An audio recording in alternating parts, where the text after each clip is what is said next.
casal de mangakas Naoko Takeuchi e Yoshihiro Togashi concedeu entrevistas a veículos de mídia japonesa. E com isso trouxeram à tona aí algumas preocupações para os fãs. Será que o estado de saúde de Togashi inspira mais cuidados e preocupação do que a gente imaginava? Bem-vindo a bordo! Meu nome é Letícia Cosmos e nesse canal eu falo tudo sobre o universo de Sailor Moon, inclusive sobre a vida pessoal da autora de Sailor Moon, Naoko Takeuchi. Antes de começar, gostaria de dizer que esse vídeo só é possível graças ao apoio dos membros do nosso clube de apoiadores do canal. É graças a eles que esse canal continua ativo e se você gosta de anime, se você gosta de Mahou Shoujo, de Sailor Moon, gosta do meu trabalho, gostaria de te convidar a, por favor, considerar se juntar a nós aqui no Apoia-se. Para fazer parte do nosso clube de membros, basta se inscrever pelo link e fazer a sua doação. Caso você não tenha como ainda participar do nosso clube de membros, você pode continuar apoiando o meu trabalho, deixando o seu like, deixando o seu comentário e compartilhando esse vídeo para que ele alcance mais pessoas. Agradecimentos especiais ao Marcelo, ao Fernando e ao Manuel, que são membros da categoria Cidadão de Cristal Tóquio do nosso clubinho de membros, e ao Tid, que é membro na categoria Cosmonauta. Agora sim, vamos ao vídeo! A autora de Sailor Moon, Naoko Takeuchi, é casada com Yoshihiro Togashi, também mangaka, autor das obras Yu Yu Hakusho e Hunter vs Hunter, desde 1999. Com quem tem dois filhos, um menino e uma menina. No início desse relacionamento, os fãs tiveram acesso a várias informações a respeito da vida íntima do casal. Pois é, através das histórias em quadrinhos publicadas na revista Young You, sob o título de Princess Naoko Punch, Naoko Takeuchi contava de forma bem humorada alguns episódios que aconteciam com o casal, desde quando eles se conheceram, como começou o relacionamento, algumas intimidades, alguns perrengues e até mesmo algumas tragédias pelas quais eles passaram, como por exemplo a perda de uma gravidez já no 8º mês de gestação devido a um acidente de trânsito. Essa série de quadrinhos era publicada esporadicamente na revista e terminou em 2004. Depois, as informações a respeito da vida dos dois autores começou a ficar bem mais escassa, com o casal adotando uma postura bem mais discreta e reservada. Como parte da celebração do encerramento do ciclo Sailor Moon Crystal, com o lançamento dos dois filmes de Sailor Moon Cosmos no Japão, ainda aguardamos notícias no Brasil, a autora Naoko Takeuchi concedeu uma entrevista à revista Vogue Japan. A entrevista completa vai estar disponível na versão impressa da revista, que vai ser lançada no dia 1º de janeiro lá no Japão. Tô bastante curiosa para ver essa revista, principalmente porque já foi anunciado que vai trazer arte nova da autora Naoko Takeuchi. Mas um pequeno trecho dessa entrevista já foi divulgado no site da Vogue como um aperitivo, juntamente com uma foto da autora Naoko Takeuchi, que por ser muito discreta não é chegada aí a ter muitas fotos divulgadas, ela não tem redes sociais, então cada fotinho da Naoko que sai a gente coleta como se fosse um Pokémon Shiny. Nesse trecho que foi divulgado, a Naoko fala um pouquinho ali sobre as suas influências, sobre como a mãe a influenciou a ler clássicos da Disney, enquanto seus primos enchiam ela de revistas de mangás shoujo dos anos 70, e tudo isso influenciou na sua forma de escrever e na sua criação de mundo. E depois a Naoko faz uma reflexão aí sobre a questão das mulheres na sociedade atual no mundo, e eu gostaria de trazer uma tradução que eu fiz para vocês, que foi revisada aí pela minha amiga Clarice Meirelles. Olhando para trás, Takeuchi diz que as mulheres que apareciam nos filmes e mangás que gostava eram animadas e sempre estavam em movimento. Aprendi que ficar parada não era bom. Quando começou a desenhar Sailor Moon, ela mais uma vez se perguntou: que tipo de força uma mulher tem? Ela introduz dizendo que existem diferenças individuais e não há uma única resposta que sirva para todas. Então, compartilhe a sua visão sobre o livro Onna Daigaku Hyoron, um manual de valores neoconfucionista para ensinar subordinação a mulheres recém-casadas no século XVIII, escrito por Yukichi Fukuzawa, que ela leu recentemente por causa de um relatório escolar de sua filha. No Japão e no resto do mundo, as mulheres ainda têm o mesmo status inferior e a mesma falta de liberdade que tinham há 200 anos. Quando vejo o noticiário todos os dias, fico pensando em como é difícil viver como mulher neste planeta. A sociedade é tão rígida que as mulheres são forçadas a se tornarem fortes. Se um dia colocássemos as complexidades e as coisas supérfluas da sociedade numa equação, iríamos obter uma resposta simples, como uma fórmula: força igual a maternidade, que é igual a bondade, sugere. No universo da obra que incorpora os desejos de Takeuchi, as Sailor Guardiãs se unem em solidariedade e demonstram sua força. Mulheres ficam em desvantagem quando têm que lutar fisicamente contra homens ou alienígenas. Seria melhor se nem tivessem que lutar, é claro. Acredito que mulheres têm algum tipo de poder mágico dentro de si. Para manifestar esse poder é preciso feitiços e itens. E a força da oração. A oração extingue o mal. E eu acho que isso é o ideal. Quero seguir orando fortemente. Tenho pensado muito nisso ultimamente. Dentro do contexto dessa entrevista, a mensagem de Naoko é inspiradora. Ela reflete bastante sobre a opressão que as mulheres sofrem na sociedade, sobre o feminismo e sobre o que ela particularmente acredita que seja a grande força das mulheres. E esses são valores que a gente vê refletidos na página da sua história. Não é à toa que ao final do primeiro arco dessa história, na luta contra o Dark Kingdom, uma das principais coisas que precisam ser feitas para conseguir derrotar a Queen Metaria é orar para a Torre da Lua, para que a Lua consiga liberar todo o seu brilho e seu poder. No entanto, eu queria chamar a atenção para esse trechinho final dessa declaração da Naoko. A oração extingue o mal.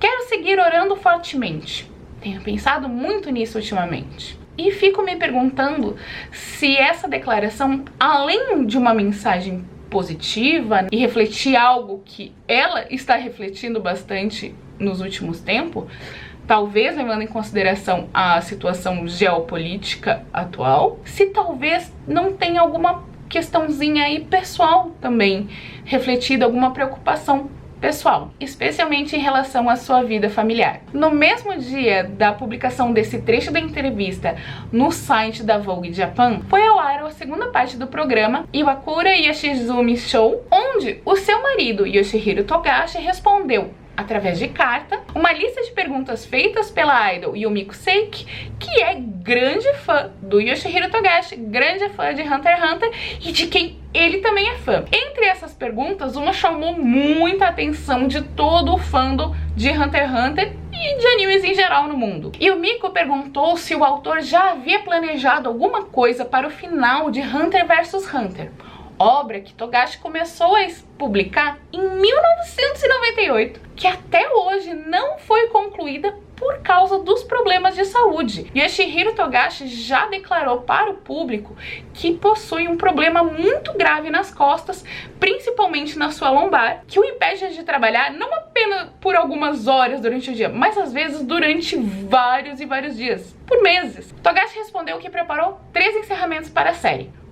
Que ele sabe que vai agradar a maior parte dos fãs, que vai deixar o fandom dividido ali meio a meio, e um que deve desagradar a maior parte dos fãs, mas que ele gosta bastante. Apesar disso, ele diz que na verdade o ideal seria ele poder criar um outro final que pudesse não ser nenhum desses 3, deixando a história se desenrolar naturalmente, que é a forma como ele trabalha. Mas a fim de referência, o autor resolveu revelar um 4º possível cenário para esse final, que já foi descartado por ele e por sua equipe. Antes de contar o final, ele pediu que os fãs o perdoassem e que aceitassem esse final como possível final da história, caso ele venha a morrer antes de publicar o final. Essa declaração e apenas a ideia de que o autor cogita a possibilidade de não sobreviver para poder contar o final da sua história deixou muitos fãs chocados. Inclusive, entre a repercussão, já tinha vários fãs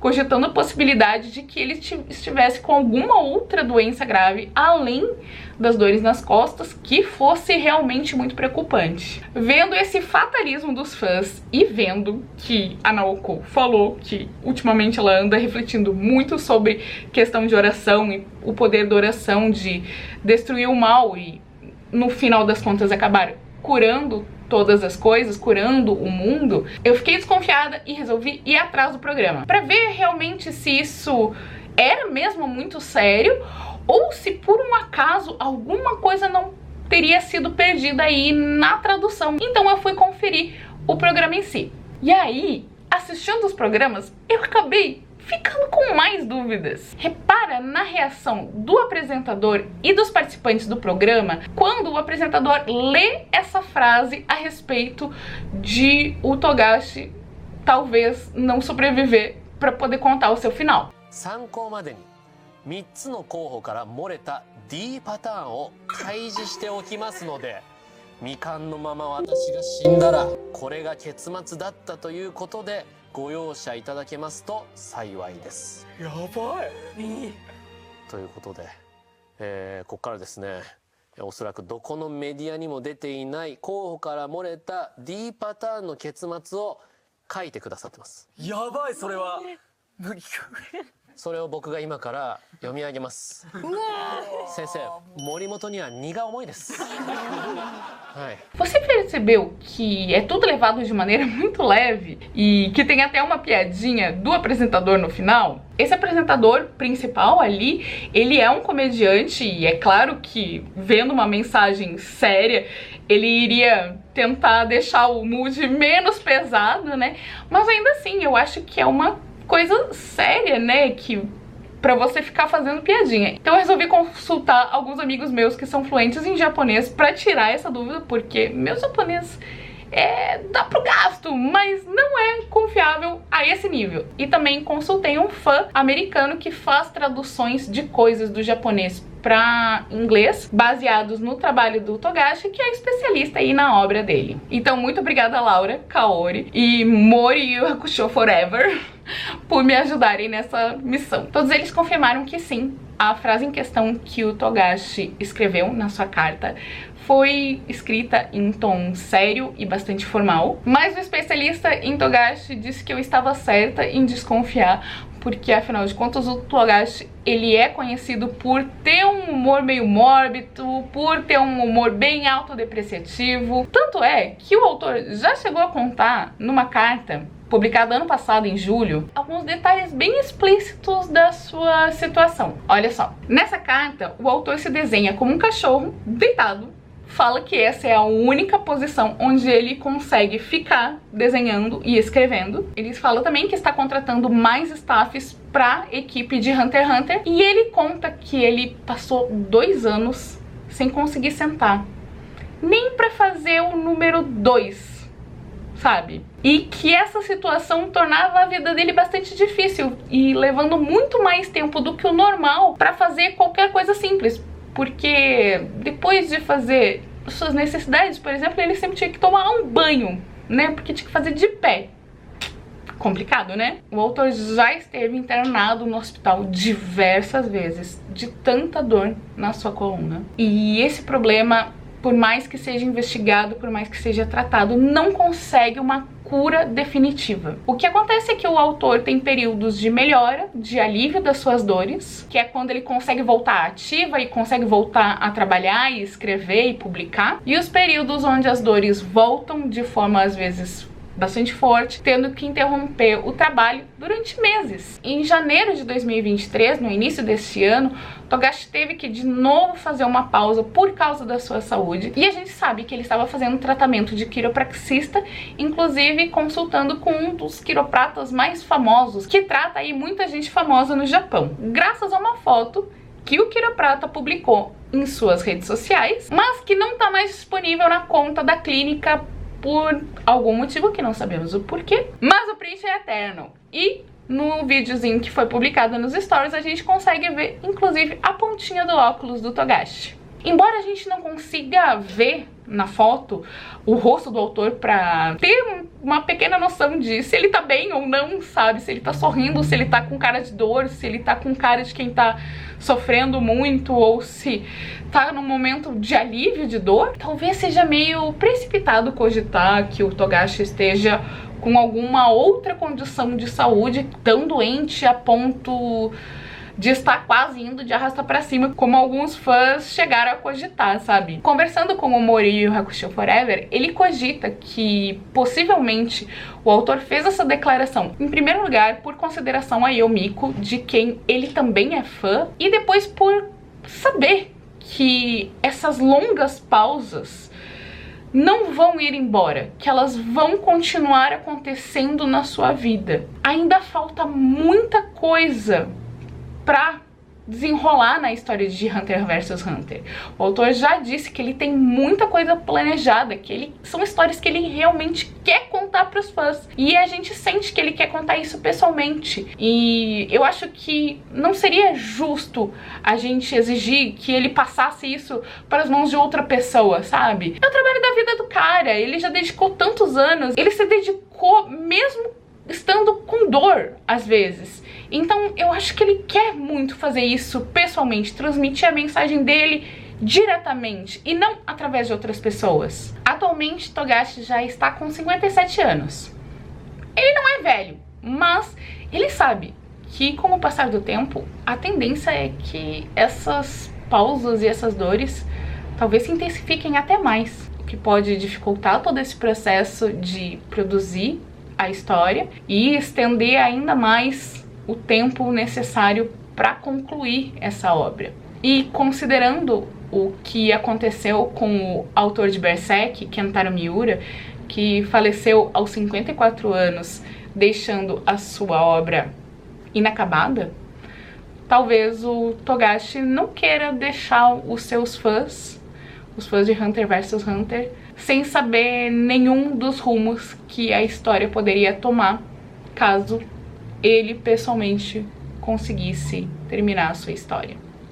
Eu acho importante a gente estar ciente e a gente conhecer esse outro lado da vida pessoal da Naoko, a gente saber que a vida dela não se resume apenas a Sailor Moon e apenas às aprovações dos produtos, dos projetos relacionados à sua história. A gente não tem como saber exatamente qual é o impacto de toda essa situação do marido na vida da família, enquanto isso pode até mesmo afetar e atrapalhar o trabalho dela, mas certamente deve ser algo que traz preocupação. Eu espero de coração que o Togashi possa ter alívio das suas dores. Eu imagino o quanto isso deve tornar tudo difícil para toda a família dele, para as pessoas que trabalham com eles, e que ele possa ter mais dias bons, sem dor, do que dias de crise e períodos de pausas. E que o casal e a família possam desfrutar de bons momentos juntos e não apenas de momentos de dor e sofrimento, né? É engraçado às vezes ver como às vezes a vida meio que imita a arte, né? No quarto arco da história de Sailor Moon, em Sailor Moon Eternal, a gente vê que o Mamoru tá doente, sendo afetado por algo que eles não sabem exatamente o que é, e a gente vê a preocupação da Usagi dizendo: a sua dor é a minha dor e eu não vou descansar enquanto eu não te ajudar e não te salvar. Mas para finalizar esse vídeo com uma nota um pouco mais positiva e feliz, nessa carta enviada para o programa, o Togashi conta, né, lembrando que na época em que tinha seus 30 e poucos anos, na época em que ele e a Naoko tiveram os 2 filhos, a Naoko sempre congelava leite materno que ele é quem dava para os filhos à noite, para deixar que a sua esposa pudesse descansar à noite. Espero que você tenha gostado desse vídeo, que você tenha saído daqui mais informado, que você conheça um pouquinho mais aí a respeito da vida da Naoko Takeuchi, para ver que todo mundo passa perrengue e mesmo tendo acesso a todos os recursos de saúde que o dinheiro possa comprar, às vezes nem isso consegue trazer a cura para uma pessoa, né? Complicado. Mas me diz aí o que você achou, o que você acha de toda essa situação. Se você é fã de Togashi, se você leu o final que o Togashi revelou, me conta o que você achou aqui no final. Não esquece de deixar o seu joinha, de compartilhar esse vídeo e se você puder fazer parte do nosso clube de membros, esse aqui é o link. Eu espero vocês na próxima. Tchau! Senhores passageiros, sejam bem-vindos de volta à Terra. Por medidas de segurança, permaneçam sentados até que o sinal luminoso seja apagado. Passageiros em conexão para Marte e Vênus, dirijam-se à caixa de comentários para falar com nossa equipe de solo. Ao sair, confira se está deixando seu joinha e levando todos os seus pertences. Para nós, foi um prazer compartilhar esse voo interplanetário com você. Esperamos vê-lo novamente em uma próxima viagem. Obrigada por voarem com a Cosmonauta Space Line.